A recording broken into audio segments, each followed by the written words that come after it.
तो और भाई लोग क्या हाल है। आज की इस वीडियो में हम बात करने वाले हैं कॉमन मेडिसिन्स के बारे में, जनरल मेडिसिन्स के बारे में। जो दवाइयाँ ज़्यादातर यूज़ होती है, कॉमनली ये प्रॉब्लम सबके घर में होती ही रहती है, तो ये दवाइयाँ हर घर में ज़रूर से ज़रूर होनी चाहिए। तो आज की इस वीडियो में हम इन्हीं सब चीज़ों के बारे में बात करेंगे। तो अगर आपको दवाइयों के बारे में जानने का शौक है तो इस वीडियो को लास्ट तक ज़रूर देखें। तो शुरू करते हैं आज की इस वीडियो को। आज की इस वीडियो में हम बात करने वाले हैं मेडिसिन्स के बारे में। हम बात करेंगे नॉर्मल फीवर, हेडेक, बॉडी एक, gas, gas plus vomiting, constipation, burn and cut and common allergies के लिए जो जो मेडिसिन्स यूज़ होती हैं वो सारी दवाइयों के बारे में बात करेंगे। तो लास्ट तक ज़रूर देखें इस वीडियो को। तो सबसे पहले बात कर लेते हैं सबसे कॉमन मेडिसिन और सबसे ज़्यादा प्रॉब्लम होने वाली चीज़ के बारे में, जो कि है फीवर। बुखार सबको होता है, नॉर्मली सबको होता ही रहता है, कभी ना कभी मौसम के बदलने से हो जाता है या किसी भी प्रॉब्लम की वजह से हो जाता है।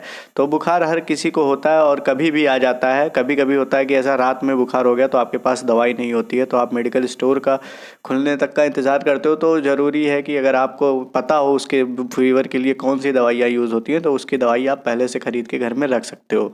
तो सबसे पहले बात कर लेते हैं, इस वीडियो में हम बात करेंगे सिर्फ एडल्ट्स के बारे में, बच्चों के बारे में नहीं बात करेंगे। एडल्ट डोज के बारे में बात करेंगे। एडल्ट से लेके उनसे ओल्ड एज पेशेंट तक के लिए ये दवाइयाँ यूज़ हो सकती हैं। तो सबसे पहला जो बुखार के लिए कॉमन मेडिसिन यूज़ होती है पैरासीटामॉल। अगर किसी एडल्ट को बुखार होता है तो उसको ठीक करने के लिए हम लोग पैरासीटामॉल की 500 mg की डोज देते हैं। और अगर आप पैरासीटामॉल की दवाई के बारे में जानना चाहो तो ये कलपाल के नाम से या पैसीमॉल के नाम से मार्केट में आपको बहुत ही ईजिली मिल जाएगी, जो कि 500 mg की होती है। अगर किसी को बुखार होता है तो उसे आप ये दवाइयाँ दे सकते हो, उससे बुखार बिल्कुल ठीक होने के चांसेस रहते हैं। अगर बुखार बहुत ज़्यादा है तो आप इसको 2 से 3 बारी एक दिन में यूज़ कर सकते हो। तो अब हम बात कर लेते हैं अपनी अगली कॉमन प्रॉब्लम के बारे में, जो कि है पेन। बहुत ज़्यादा लोगों को ये प्रॉब्लम होती है और कभी कभी रात में भी होने लगती है, और इतने उस टाइम पे आपको मेडिकल स्टोर खुला नहीं मिलता या फिर आप डॉक्टर के पास नहीं जा सकते हो। तो उससे अच्छा है कि इन सब दवाइयों को भी आप, इन चीज़ के लिए भी दवाइयों को लेके रखो ताकि आपको फ्यूचर में प्रॉब्लम ना हो। और कभी कभी क्या होता है कि हमें बुखार के साथ साथ शरीर में दर्द होने लगता है या शरीर दर्द के साथ साथ बुखार हो जाता है, तो उसके लिए हमको कॉम्बिनेशन में दवाई लेनी पड़ती है, पैरासीटामॉल प्लस नैसिड्स। नैसिड्स हमारी basically anti inflammatory non steroidal drugs होती हैं, जो कि यूज़ होती हैं एलर्जी को ठीक करने के लिए, प्लस साथ साथ में ये हमारे दर्द को भी ठीक करती हैं फीवर के साथ साथ। तो क्या कहते हैं, पैरासीटामॉल प्लस नैसिड का कॉम्बिनेशन लेने से हमें शरीर दर्द के साथ साथ हमारा बुखार भी ठीक होगा, और उसके साथ साथ कोई एलर्जी की प्रॉब्लम वजह से ये प्रॉब्लम हो रही होगी तो वो भी ठीक हो जाएगी। तो जो मोस्ट कॉमन कॉम्बिनेशन है वो है diclofenac paracetamol, aceclofenac paracetamol, nimesulide paracetamol and ibuprofen paracetamol. इसमें से जो सबसे ज़्यादा कॉमनली यूज्ड होती है एसिक्लोफेनेक एंड पैरासीटामॉल यूज़ होती है, क्योंकि ये इसका जो एसिक्लोफेनेक का जो साइड इफेक्ट है या फिर गैस्ट्रिक प्रॉब्लम है, बहुत सारी दवाइयों को लेने से गैस उसकी प्रॉब्लम होने लगती है, तो एसिक्लोफेनेक को लेके नहीं होती है। तो ये एसिक्लोफेनेक सबसे, इन तीनों में सबसे ज़्यादा सेफ एसिक्लोफेनेक प्लस पैरासीटामॉल है। और ये सारी दवाइयाँ आपको खाना खाने के बाद लेनी होती है, खाना खाने से पहले नहीं लेनी होती हैं। तो अब हम बढ़ते हैं अपनी अगली कॉमन प्रॉब्लम की तरफ, जो कि हर घर में किसी न किसी को होती रहती है। तो इसकी भी दवाइयाँ आपके घर में बहुत ज़्यादा ज़रूरी हैं कि हो। गैस की प्रॉब्लम एडल्ट्स में होती है या बूढ़े लोगों में होती है, तो उसके लिए हमें जो दवाइयाँ प्रिस्क्राइब की जाती हैं या फिर उसके लिए जो हम दवाई रख सकते हैं, रेनिटिडिन, ये जेनरिक नेम है, रेंटेक के नाम से भी मार्केट में आपको मिल जाएगी 150 mg।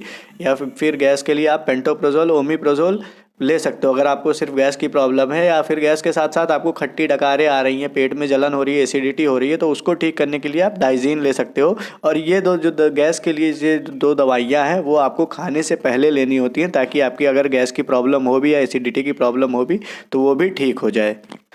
और कभी कभी क्या होता है कि गैस के साथ साथ हमें उल्टी भी आ रही होती है, वहाँ जी मचलाने लगता है, उल्टी आने का मन करता है या फिर उल्टी आ रही होती है, गैस की ही वजह से होती है प्रॉब्लम। तो उसके लिए जो एडल्ट्स के लिए अलग दवाइयाँ हैं वो है डोमपेरिडोन एंड ऑन्डेसेटेरोन। ये दवाइयाँ आपको गैस भी ठीक करेंगी और आपकी उल्टी को भी ठीक करेंगी। तो अगर आपको गैस के साथ साथ उल्टी की भी दिक्कत आ रही है तो आप ये दोनों दवाइयों को प्रीफर कर सकते हो या इनकी दवाइयाँ लेके रख सकते हो। तो अभी हम बात कर लेते हैं एलर्जीज़ के बारे में। ये भी बहुत ज़्यादा कॉमन प्रॉब्लम है और बरसात के मौसम में ये प्रॉब्लम बहुत ज़्यादा देखी जाती है। कभी कभी बहुत लोगों को कुछ ऐसे बरसात के मौसम में कीड़े काट लेते हैं, उसकी वजह से एलर्जी हो जाती है, मौसम के बदलने की वजह से एलर्जी हो जाती है, और किसी किसी को तो इम्यूनिटी की वजह से ही किसी अलग जगह पर जाते हैं तो वहाँ पर भी उनको एलर्जी होने लगती है। तो एलर्जी को ठीक करने के लिए जो दो सबसे कॉमन मेडिसिन है वो है सेट्रिजिन एंड फेनेरेमिन। अगर आपको एलर्जी की भी प्रॉब्लम होती है तो ये दोनों दवाइयाँ एलर्जी को ठीक करने के लिए बहुत ही ज़्यादा अच्छी हैं और बहुत ही ज़्यादा यूज़ होती हैं। तो इन दवाइयों को भी आप अपने फर्स्ट एड बॉक्स में ऐड करके ज़रूर रखें। तो अगली जो कॉमन प्रॉब्लम जो कि हर घर में किसी ना किसी को होती रहती है वो है लूज़ मोशन, डायरिया या फिर दस्त बोल सकते हो आप। इसके क्या होता है कि ये फ्रीक्वेंट लूज़ मोशन होने की वजह से आपकी बॉडी से बहुत ज़्यादा फ्लूइड लॉस हो जाता है। तो उसके अगर ये 2-3 बार से ज़्यादा हो रहा है तो आप इन दवाइयों के साथ साथ आपको इलेक्ट्रॉल पाउडर लेना है, जिसके पानी ज़्यादा पीना प्लस उसमें इलेक्ट्रॉल पाउडर ये मिलाना है, जो कि आपकी बॉडी में कम हुए इलेक्ट्रोलाइट्स को मेंटेन करने के लिए हेल्प करेगा या उसको ठीक करेगा। और दस्त को ठीक करने के लिए या लूज मोशन को ठीक करने के लिए लोपेरामाइड एंड स्पोरोलेक टैबलेट्स आती हैं, ये अगर आप लेते हैं तो आपकी दस्त ठीक हो जाएगी। अगर ये कम है, अगर ये 5-6 बार से ज़्यादा होने लगी तो प्लीज़ अपने डॉक्टर से जाके ज़रूर मिलें और डॉक्टर से सलाह करके ही दवाई लें। तो अब बात कर लेते हैं थोड़ी सी कॉमन प्रॉब्लम के बारे में जो कि ओल्ड एज पेशेंट्स में ज़्यादा होती है या 40-45 साल के लोगों में ज़्यादा होती है, और कब्ज़ की प्रॉब्लम होती है। और कब्ज़ की प्रॉब्लम को ठीक करने के लिए हम बिस्कोडिल टैबलेट्स ले सकते हैं, ये कि गर्म पानी से रात में खाना खाने के बाद सोने से पहले अगर आप लेंगे तो आपको कब्ज़ की प्रॉब्लम से थोड़ी बहुत राहत मिलेगी। तो अब हम बात कर लेते हैं हर घर में सबसे ज़्यादा ज़रूरी प्रेजेंट होने वाली चीज़ के बारे में। ये तो कुछ हो ना हो, ये तीनों क्रीमें या फिर ये दवाइयाँ बहुत ज़्यादा ज़रूरी हैं कि आपके घर में हो, क्योंकि जो बच्चे होते हैं उनके लिए ये बहुत ज़्यादा यूज़ होती हैं। क्योंकि बच्चे खेलते कूदते रहते हैं या फिर उनको पता नहीं होता है तो वो कभी कभी कुछ ऐसा काम कर देते हैं जिसकी वजह से कहीं कट आ जाता है बॉडी पे, या फिर चाय से जल जाते हैं, या फिर बहुत गर्मी ज़्यादा होने की वजह से गीले कपड़े पहनने की वजह से फंगल इन्फेक्शंस हो जाते हैं। तो ये किसी को भी हो सकता है, लेकिन मोस्ट कॉमन जो है ये बच्चों में होता है। तो जो सबसे पहले आपकी कट के लिए या फिर किसी चोट के लिए जो क्रीम या ऑइंटमेंट यूज़ होती है वो है पोविडोन आयोडीन, जिसको आप बीटाडीन के भी नाम से जानते हो। तो ये आपकी इंजरी या फिर कट पे अप्लाई करने से उसको ठीक करने या रिकवर करने के लिए यूज़ होता है। तो अब हम बात कर लेते हैं कॉमन ऑइंटमेंट जो है, जो कि बर्न के लिए, बेसिकली बर्न के लिए यूज़ होता है। तो बहुत सारे बच्चे चाय से जल जाते हैं, बहुत सारे लोग, मम्मी लोग जो घर में खाना बनाती हैं, खाना बनाते वक्त, सब्जी बनाते वक्त, रोटी बनाते वक्त तेल से जल जाएंगे, तवा छू लिया या फिर किसी भी गर्म चीज़ को छू के जल जाती हैं तो हाथ में फफोले पड़ जाते हैं। तो सिल्वर सल्फर डाइजीन जो ऑइंटमेंट होते हैं उसको अप्लाई करने से आपके हाथों पे या फिर जहाँ पे भी बर्न हुआ है आपको वहाँ पे फफोले नहीं पड़ते हैं। फिर उसके बाद आप जाके डॉक्टर से कंसल्ट करके मेडिसिन ले सकते हो। इस दवाई को अप्लाई करने के बाद प्रॉब्लम और आगे बहुत ज़्यादा नहीं बढ़ती है। फिर उसके बाद हम बात करते हैं फंगल इन्फेक्शन के बारे में। तो फंगल इन्फेक्शन के लिए जो बहुत ज़्यादा कॉमन ऑइंटमेंट है वो है क्लोट्रीमाजोल।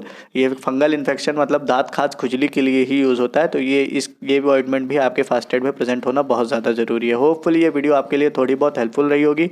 अगर हेल्पफुल रही हो तो नीचे दिए गए लाल बटन को दबाकर चैनल को सब्सक्राइब करें, लाइक करें और कॉमेंट में बताएं।